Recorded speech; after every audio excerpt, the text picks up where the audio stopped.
Hi folks, in this video we're going to look at the magnetic induction around a current carrying conductor.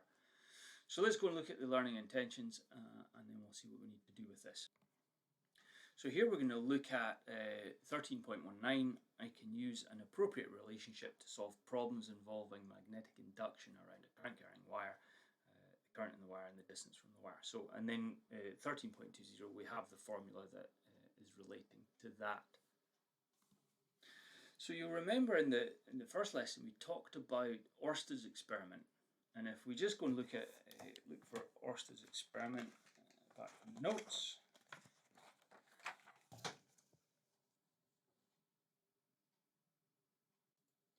Here, so we had our wire and we had our cardboard, then a button compasses, and when there was no current flowing, then all the compasses were aligned to north. But as soon as we turned the current, passed the current through the wire, then we can see that this magnetic field was created around the wire. And so what I'm going to do, I'm going to redraw this and then we'll analyze this in a bit more detail. So if we have our board, then our wire, and if we start passing our current through the wire, so we'll put I amps through there. This is going to come out and up through here. Now I'm not going to draw the compasses this time, but what I'm going to do, I'm going to draw a set of field lines for that magnetic field that's created. Now we have an instrument, it's called a Hall probe, and a Hall probe will tell us the strength of the magnetic field. And if you remember, we called the strength of the magnetic field magnetic induction.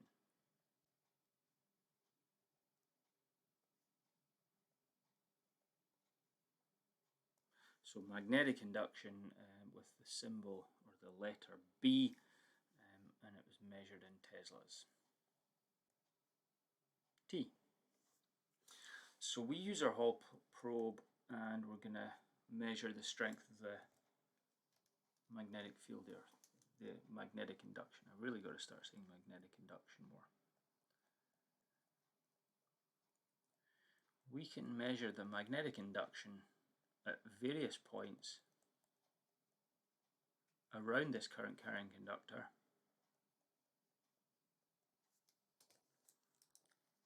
We measure that, and so what we're in effect doing, we're varying the radius from there, and what we'll find is that B, so the magnetic induction, is inversely proportional to the radius. We can do it again, we can keep a fixed radius, say here, and we can vary the current. So if we change the current, and then we'll find that B is directly proportional to I. So putting all this together, we can then get a relationship between Bi and R, and that would be B, that would be the formula that they saw in the learning intentions, and that is magnetic induction is equal to this constant here,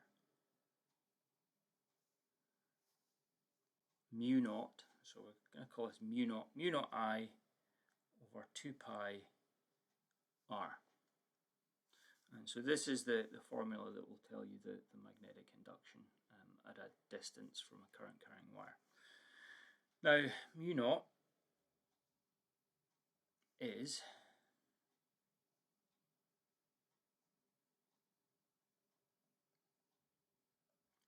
permeability of free space.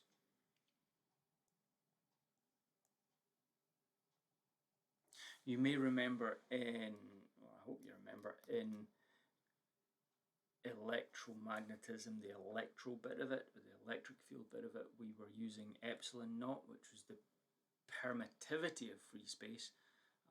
And here we have, sorry, U naught, we have the permeability of free space. And these two constants, they come from Maxwell's equations, which we're not going to get into just now. We don't need to talk really about that. A little bit later on in this topic, we will very, very briefly mention the combination of mu naught and epsilon naught, and permittivity and permeability of free space, and you can combine them together in an equation which will include the speed of light. And so we will look at that very briefly. That was one of Maxwell's equations, but that's as far as we go with them. You'll find that this is used throughout magnetism, just as epsilon naught is the constant that is used throughout the work that we do looking at electric fields. And the permeability of free space is equal to 4 pi times 10 to the minus 7. And no fancy unit for this. If we were just to rearrange this formula, then R would come up here, I would go down there, and so it would just be Tesla meters per amp. And of course you'll find this in your data sheet, so that would be fine. Okay, well, let's look at a worked example and see how this is actually used in a formula. And we have calculate magnetic induction at a 0.2 centimeters from a long straight wire carrying a current of 5 amps. And so this would be typical in an experiment like this. So you have a current of 5 amps passing through there, and you're using your Hall probe to, or you're going to determine the magnetic induction at a distance of 2 centimeters from here. So first of all, formula, we would have B mu naught I over 2 pi R. Now, permeability of free space is 4 pi times 10 to the minus 7, whereas, and then in the formula you have 2 pi as well, so you're going to have an occasion where you've got 4 pi over 2 pi.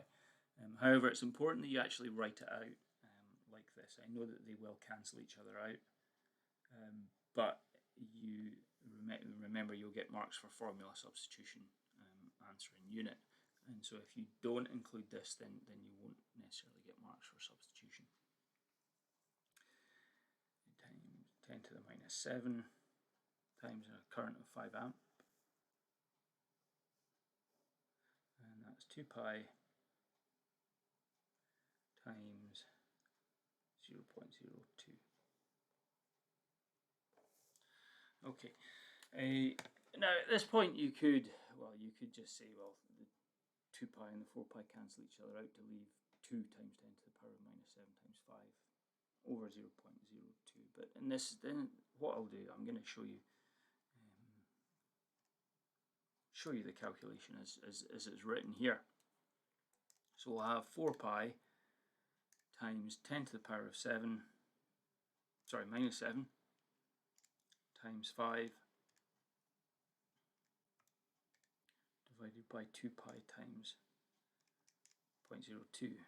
And doing that, we get a calculator error. The calculator doesn't like it.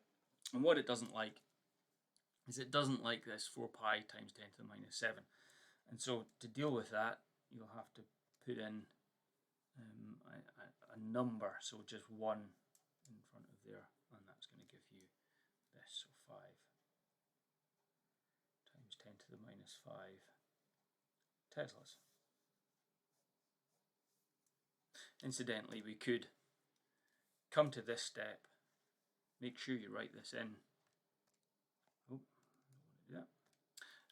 and then, so 4 pi over 2 pi is just 2, and so that would be 2 times 10 to the minus 7 times 5 divided by 0.02, and we would get exactly the same answer. But probably if I'm talking to you now and I'm going to tell you to do something, do it this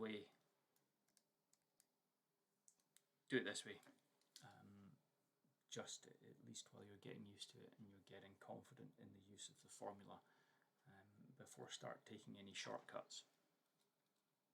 Okay, well, I'll be in touch with some practice problems for you to do on this, and then there'll be another video lesson coming soon after this as well on the force on a current carrying conductor. Okay, well, thanks for watching, and bye now.